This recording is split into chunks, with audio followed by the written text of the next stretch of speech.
Hello everybody, this is Gokai Spartan. I'm just giving you guys an update on my current projects that are going to be in the work and the current projects that I've just uploaded. Right now, I would like to thank all of my viewers. Currently gained 1,000 subscribers. It's been a trip, it's been a journey, to be honest, making this content, and I just hope to continue to do so. I plan on making a lot of projects. I know there's a lot of people that like very specific projects that I make. Like, I know there's an overwhelming amount of people that want me to continue my Shattered Grid Redux, which it will continue. Currently, I've worked on some of the footage for it, but I'm going to work on some more. I do have a couple of fans that want me to finish Star Force, and I will finish Star Force. There's going to be some more Star Force episodes in the future. I have a commission coming up from a friend where I'm going to be doing a Ben 10 and Megas XLR crossover.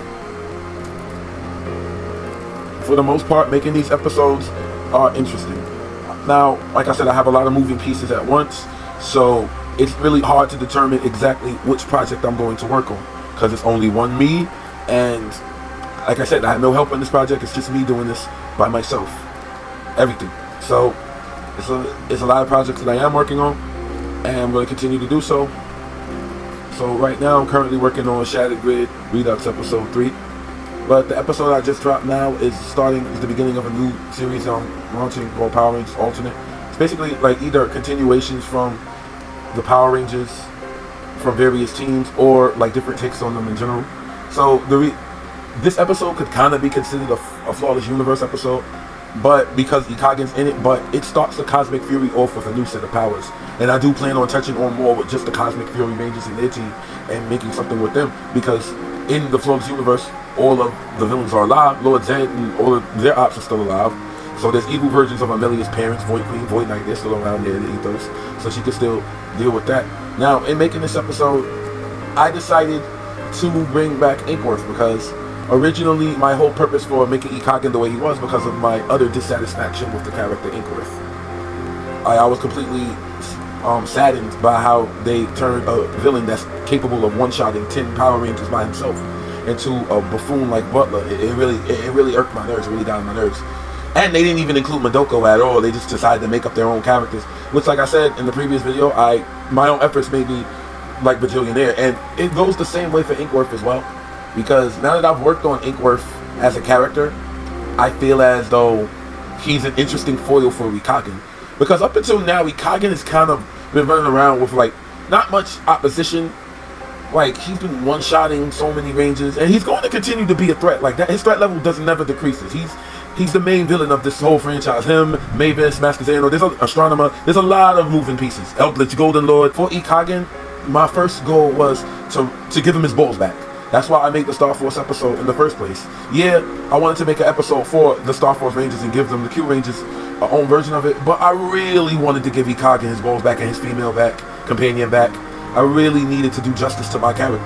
That's why I made the first episode of Star Force. Now, once I made the first episode of Star Force, now I have a team of Rangers. So I'm going to continue to work on that. The second episode with the Encanto. There's an Encanto. If you haven't seen it, I made a crossover with Star Force and Encanto, because Luisa Madrigal, she's the Black Star Force Ranger. She's basically has the powers that Champ has in Q Ranger. And they go and they deal with Divatox. I'm not going to spoil it too much. Go and watch the episode. But after that, there's another one where they got to fight Scorpion. The SPD intervenes, which leads into a Flawless Military episode, where the Flawless Military SPD basically are at war, and the Flawless Military basically spin the block on them for arresting their guys. But after that, Destroy All Power Rangers kind of threw a monkey wrench in the Flawless Military and the Power Rangers, because now you have these galactic crash outs going around, eliminating Rangers within a short span of time, and that kind of shook the entire universe. And it made them the de facto main villains, the Harbingers of Doom and the Galactic Crash Out. The Galactic Crash Out's the mercenary being sent to eliminate Power Rangers, and the Harbingers of Doom, and people paying them. Now, there's like a puppeteer system. Like, if you ever seen the meme where, I don't know, if you've seen like Pain, and then you see Obito with the puppet strings and Madara with the puppet strings. In this universe, it kind of works like this. The Galactic Crash Outs are there, then it's Ikagen, then it's the Harbingers of Doom, then it's Xehanort, and then it's Mavis. Mavis is at the top. Mavis is a goddess just like Rogexio. I have not touched on Mavis, nor have I explained her that much when I do make my discussion videos, but the goddess, there are 3 of them. One of light, and basically, Rogexio is basically the goddess of everything. She like I said, she's overpowered Mary Sue, but that's my overpowered Mary Sue. And she basically, there's limits to her powers, but what her purpose is, she more or less wants to create harmony in the universe. That's why she's going around trying to make things a better place. She's been told countless times by other gods and other creatures that strong arming, that basically forcing yourself onto the universe is a bad thing, and she does not listen. She does not care. She's not perfect. The gods are, in my opinion, the best stories of gods are the ones that aren't perfect, like the Greek gods and all of that. So Rogexo, she's not perfect, so she tries her best to make things better, but she has her own flaws. Like, one thing she tries to do is she tries to make bad people into good people, which could work to a certain degree because the Flawless military have been doing a good job. But some people just ain't shit. Like fucking Mavis, her own sister, who like Mavis is like this. If she's friendly with Rogexio, she will support her all the way. But the minute they start getting into arguments, Mavis is like her #1 enemy. She will make things 100 times worse.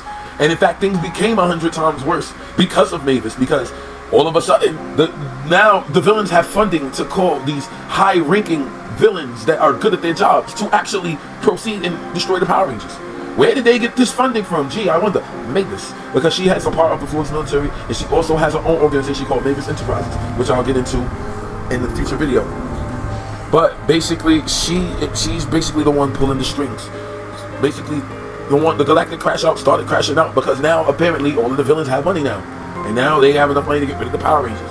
But all that's going to do, and it was fine up until but here's the problem with that.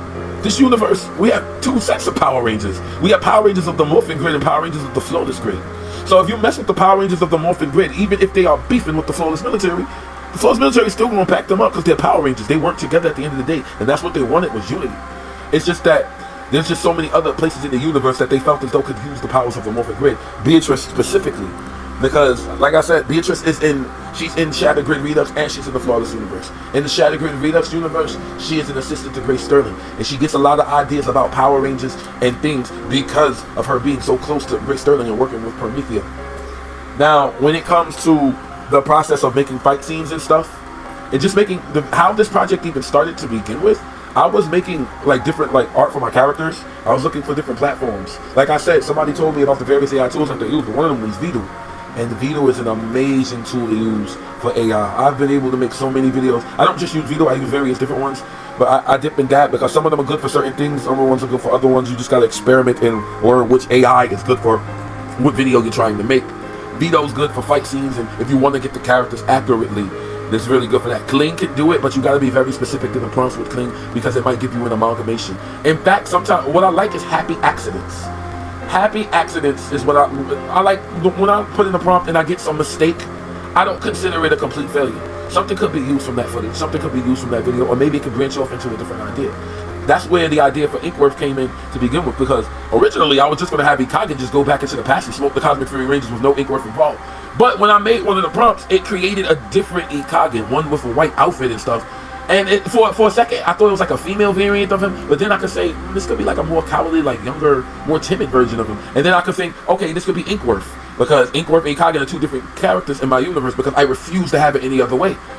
So it could be Inkworth. And why is he wearing that outfit? Because he used to wear Ikagen's clothes to feel strong. He wanted to feel strong, and he wanted to give off this imposing threat. But the truth is, people just saw right through him, and nobody cared. So when Ikagen comes back and sees his brother, he's going to have his regular clothes on, but Ikagen's going to hear about him wearing the clothes. Ikagen's not happy about because they look exactly the same. So like every time Inkworth does something cowardly, it just makes him look bad.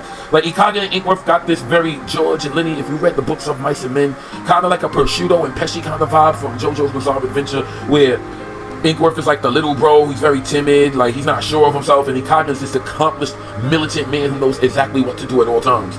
So more or less, that's the type of dynamic they got. And Inkworth frustrates Ikagen to all hell. Ikagen can't stand this, but that's his little brother and he loves him. Like the thing I like to explore on this channel is villainly camaraderie, because that's something that the villains lacked in Power Rangers, because they're evil and they have to write evil to scrap with each other. Even I have to write it that way because it's the nature of evil. That's why you have Master Xehanort manipulating the Harbingers of Doom, and you have Mavis manipulating everybody else.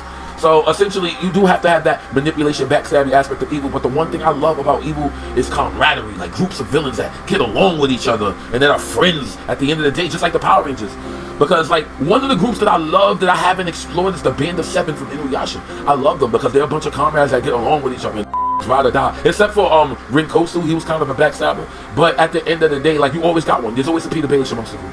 Speaking of Baelish, I don't know whether I want to keep him benevolent or turn him into a backstabber as well. I'm still experimenting with the idea because I'm not entirely sure. You put in the comments what you think about that. But basically, now that I more or less finished this new episode, and now to draw on the hero aspect of the episode, I actually like the Cosmic Fury Rangers, and I wanted to do justice by them. Reason I wanted to do justice by them because the first 2 seasons of Dino Fury, in my opinion, was fire. I love Power Rangers Dino Fury. I ain't got no complaints about Power Rangers Dino Fury. It was great. It was great for what it was. Yes, I would have liked Void Queen to have a fight against the Rangers instead of her getting into the mech. Yeah, there's a couple of things I would have liked changed, but for what it was, it was better than Ninja Steel. It was better than Beast Morphers. In my opinion, I like Dino Fury, so I like the team. I like Izzy and Fern. I like their relationship. I like Amelia and Ali. Amelia and Avi, they together like Red Blue Ranger couple. Like that, like you barely get to see that because you barely get a female Red Ranger in the first place. And then you got Ion. I love this flogging, cake eating ass nigga Ion. That's my guy right there. I loved him throughout the entirety of season 2 of Dino Charge, especially the episode where he found the money, and it was like there was this finders keepers concept, and he an alien. So like like these concepts are new to him, somewhat not. He's like thousands of years old, but he's still a freaking alien. So like I think I forgot exactly how the episode went, but Izzy found some shit, and Ion wanted it, and Izzy was like finders keepers, and then Ion found like mad money, and Izzy wanted it, and was like finders keepers, and then the whole episode that was just buying drip, he was just living the life. Until he realized how fleeting and empty it made him feel, so he just decided he gave Pops his jersey his jacket that he bought, and he was just trying to get back to the community. Ion really a good person at heart, and one thing I like about Ion is his relationship with Zato. Like that moment when Zato was going into the afterlife, and Ion touched him and he went into the afterlife. That was so sweet. Like bro, I love this place of friendship, whether they be good or evil. Like the dynamic Itachi and Kasame have, I love it. I love the dynamic. Like Kasame's a whole crash out, and Itachi's a good person at heart, but he has to act like a crash out. So like but the truth is they truly do get along. Like even with Datara and freaking Kakazu, I love not Kakazu, Sasori. Datara and Sasori, I love their dynamic too. They have two varying different degrees of art. Datara thinks art should just be fast and expansive, and Sasori thinks it needs to be slow and it needs to take its time, and they both need to work together. Kakazu and Hidan, that's an interesting. I don't really with Hidan like that. I don't like. But yeah, Kakazu and Hidan, that was an interesting dynamic. Pain and Kona, like I just like just camaraderie. The Dark Masters from Digimon, they all like my whole thing is. Growing up, I've always came up with stories where villains always win or some things like that, and then the heroes end up winning later on, and then another villain threat comes on. I've been doing multiverse content my whole entire life in one form or another. And one thing that I always like is just like I just feel like the threat levels just need to be, because when we was watching Mighty Morphin Power Rangers, if I were to evaluate the Power Rangers season and series and every impactful moment that really happened, it was really when the Rangers was put through hell. It was when the Rangers was put through like this hurdling situation that they can't get over. That's the best of we've seen the Power Rangers. Like for instance, the Mighty Morphin Power Rangers, when the Green Ranger came and defeated all of them, and like it took like 4 or 5 episodes for them to beat them. And then in Power Rangers Turbo, Divatox blew up the entire command center. Everybody clowns Divatox, but everybody also gives Divatox a flower because she wanted to. The command center been blown up a lot of times. Like Rito and Goldar put bombs in it a couple times. But the thing is, she accomplished their goal. Like she accomplished her goal, and that led into Power Rangers in Space, which gave us some of the most God-sent villains we've ever had. They gave us the Goddess Astronomer, the Militant Eclipta, the Treacherous Dark Honda, and the evil Psycho Rangers. And I loved every second of it. Power Rangers in Space has just been so amazing, and Power Rangers in Space and Q Rangers giving me some of the most amazing villains. Bro, it's on some real shit. The space, bro. Whenever Sentai or Tokatsu goes into space, it's always fire. Q Ranger, Kamen Rider Force, Power Rangers in Space, Power Rangers Lost Galaxy, all of them shits is fire. Now that I think about it, I had a great time with every one of them. All the villains is fire. All of them. Astronomer, Eclipta, Trecheron, Trakina, Leo, Virgo, Sagittarius. All of these fucking Regent, Ikage, and motherfucking Madoko, bro. Every time they go into space, they always, I love space. I love space, bro. Period. Whether it be Force, Q Ranger, Galaxy, in Space, Mega Ranger, even Giga Man. The Giga Man, bro. I be listening to the Giga Man theme song all the time. I'm a running Giga Man. I'm a running Giga Man. That's my shit right there, bro. When Power Rangers go into space, that's when they do. Even SPD, the space operators, bro. Whenever the Rangers go into space, the Power Rangers belong in space, bro. They are a space organization that patrols the multiverse. That is where they belong. That's the best, because every time they do it, even with the Mighty Morphin Power Rangers, they had to deal with space threats. Rita, she's literally the Wicked Witch of the West. Zordon, these motherfuckers, the Wizard of Oz, stuck too. Her evil monkeys, bro. It's intergalactic Wizard of Oz, and I love every second of it. Every time they're going into space and dealing with shit. The first on some real shit, the first 6 seasons was about space. Threat from space, Rita, Witch from space, Lord Zed, Flayed Man from space, the Machine Empire, Whack Machines from space, Divatox, Pirate from space, Astronomer, Sexy evil goddess from space. Trakina, sexy evil insect goddess from space. We started not to space once we got to like rescue. Once we got to rescue, that's when we stopped going into space like that. Because the Lightspeed demons, bro. The monsters, the villains, they were all demons. They were all Queen Bee and Shira, Diabolico. What was his name again? Olympus. Yeah, all of them were Viper. All of them were demons. Then there was mutants. They started having races after Lost Galaxy. If you really notice, if you really look at the Power Rangers stuff, they started having clans and races after Lost Galaxy because the demons could be considered a clan. The mutants are considered a clan. They were literally mutated humans and stuff like that from the future. They even became mute orgs, and then the orgs are their own thing. Lothor's a little tricky because I feel like when we go back to, we kind of return to when we go to the Disney era, we stopped messing with like, you know, mutants and like things like of that nature. They kind of just started being threats from space again. Like Lothor was literally just an exile ninja that came back with more monsters from space. Mesogog was a human from Earth who experimented, and now he's another threat from space trying to turn the human race into dinosaurs. Mesogog would have loved Dino Fury. Mesogog would have loved Power Rangers Dino Charge, bro. Mesogog didn't even need to do all that. All Mesogog needed to do was sit his ass down and wait for Dino Charge to happen. He could have just went there, and he would have had a dinosaur Earth. There would have been dinosaurs there. He would have been good. What, you need to control all of the humans and stuff like that? Of course, you evil piece of shit. And then we go back to SPD. There was more threats from space. Mystic Force, they weren't necessarily from space. I forgot. I gotta rewatch Mystic Force. I guess they could be considered like eldritch demons or whatnot. Overdrive, if I'm not mistaken, it was two men that got cursed because they were trying to get the Aurora, and one got cursed with fire and one got cursed with ice. I only watched Overdrive 2 times in my life, guys. If I watch Overdrive, it is only once and always. That's the only episode I'm watching from there. I am so sorry, guys. I'm not doing it. But you know what? Maybe I might give Overdrive another chance. It's just really hard because I'm really busy right now. And then when we get to let me see. Yeah, they were ancient. They were basically ancient demons because they were like the Krazaka and the Phantom Beast. That's just another fancy word for saying demon. They were ancient demons. Vincex was literally a computer virus. Now we get the Samurai. Now we have races again because the Gadoshi, the Nylok, they were considered a race. The Zangek Empire, all of them alien fleets, we're back to aliens again. I think we stick with intergalactic threats up until we get back to Beast Morphers, and we're back to cyber threats, and then we get back to intergalactic threats again. So yeah, like Power Rangers does its best work when it's in outer space. It needs to stay in outer space because in outer space there's a lot of planets. You can go to different versions of Earth and whatnot. But yeah, damn, I ended up going on a tangent about various different villains and different races. That's just because I freaking love Power Ranger villains, bro. Like, everybody, I love Power Rangers. I love the Power Rangers too. Like, I really love them too. Like, Jason David Frank is literally like my father, but that man basically essentially raised me, man.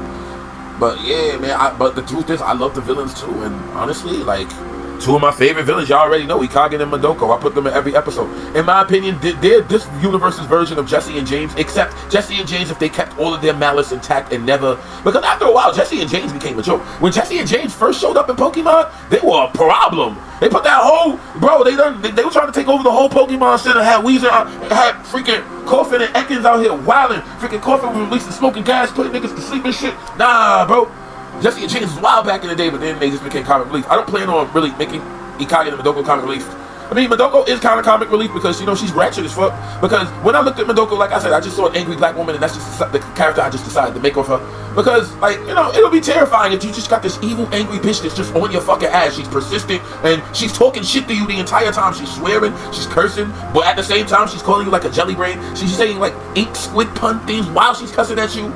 Like, that's the interpretation, because, you know, Madoko dies and she comes back with multiple personalities and stuff, but the first personality was the one that I loved the most, the Crash Out Madoko, the one that was calling everybody a jelly brain, the one that was scattershotting motherfuckers. Nah, that Madoko, she was a problem. Then she became gentle, and then, like I said, with Q Ranger, I cap off for episode 20 after Scorpio dies, and then Ho Soldier comes in, because in my opinion, all the villains fucking tank after that, bro. After Scorpion, Ikage, and Madoko, and Iridra, like, I don't like the designs. I'm sorry. Like, the next 3 generals, Doudrip. I don't remember his Japanese name, you see, because I cap off for episode 20. So I actually remember his English name. Doudrip and Shorty and the long neck. I'm good. I don't like their designs. If anything, they will be monsters of the day that will just get blown up. They're not worthy of being Galactic Crash. I'll f*** my face. No. However, there are some other designs that are really cool. Like Don Armarge, the main villain, he looked like Lord Zed. In fact, that's what I thought they was going with it with freaking Cosmic Fury. Now that Damn, I went this long to talk about the suits for Cosmic Fury. But yeah, I decided to keep the Q Ranger suits and just put the real soldier helmets on it. Because if y'all wanted to be lazy and give us Walmart suits, I'm gonna be extra lazy and say, you know what, I'm gonna give y'all back the Q Ranger suit and just put the real soldier helmet. Since y'all want to keep the real soldier helmet so badly, we get to keep them there. And to be honest, it looks clean. It's a different type of aesthetic. It's a different type of vibe. They're the same Ranger costume, but that could be the case because we have multiple Kimberlys and Catherine running around with the two same Pink Ranger roles, same for Rocky, Adam, Aisha, and whatnot, and Trini, Jason, and them. So it could be the same thing with the Super Cosmic Fury Rangers and the Star Force Rangers. The Star Force Rangers can keep the Q Ranger shit. And the Super Cosmic Fury Rangers, they can have their Q Ranger outfit, but it's different. Like if you notice, Amelia, she has wings because she's pink, because Raptor has wings, but I decided, you know, I want to make the Red Ranger, she's special, so she gets to have the wings. Whereas Champ is a robot, so I didn't choose that body. I chose a regular body for Javi. And, you know, even with Izzy, because I gotta remember, one of Izzy's biggest character perks is she don't wear a dress. She don't like dresses. That was a big moment. She took that dress off. She was like, this shit, yeah. Over here, and my legs all tight. I don't like this dress shit. I don't wear dresses. I'm like Trini, bro. Man, Izzy saw Trini and Mighty Morphin Power Ranger said, yeah, if I ever become a Power Ranger, I'm moving like that. I don't want to wear that skirt like Kimberly. I'm good. That's what happened with that. But now I had to remember that part, so I can't just give it a Hami suit. I have to redo that entirely. But yeah, but that's with that team. I do plan on covering other teams. I'm planning on making something with Digimon because I love Digimon and I want to cover it. I want to cover it so badly because Digimon is one of my passions. It's just that I'm so in this Power Ranger shit right now. Like I'm deep. I got both my foot into it. One foot is in the Flawless Military and the other foot is in Shattered Grid. I'm just like, and with those two, and Flawless Military, when I say Flawless Military, that encompasses all my other projects because it's all taking place in that universe. The Shattered Grid, that's just condensed to that universe. But yeah, man, it's a lot of projects. And I also have another project. If y'all noticed, I made another video. Like, it didn't get a lot of clicks because, you know, this is the Flawless Military. Y'all see no colorful helmet, so y'all probably don't want to click on it. But yes, I'm making a bridge version of my Flawless Military. It's going to be like a meta commentary on the Flawless Military. Then basically, it's going to be kind of like in the same brain of Yu-Gi-Oh! Bridge, where they're going to be more ratchet, not necessarily ratchet, but just more funny comedic versions of what's going on. Because like I want to be able to do that too, but I don't want to fuse them two together because I want them two to be two different things. But at the same time, they could kind of like, you know, merge in some sort of way. But yeah, so please check out my Flawless Military Abridged episode 1. I probably will be working on episode 2 first, but like I said, I'm stuck to projects because, like I said, between Shattered Grid Redux, between Flawless Military, between the commission that I'm about to do for the Megas video and the Pintin video, and between real life, I actually have a whole gathering coming up with my friends that I might be recording. I might show that. It's just going to be a small glimpse of my real life, something outside of Power Rangers. I have a whole group together. This is going to be a reunion of us. But basically, yeah, if you enjoy any of my content or like anything I have to say, have any suggestions or any videos that you want to see, please feel free to like, comment, and subscribe. And thank you, and have a wonderful day. Stay marvelous.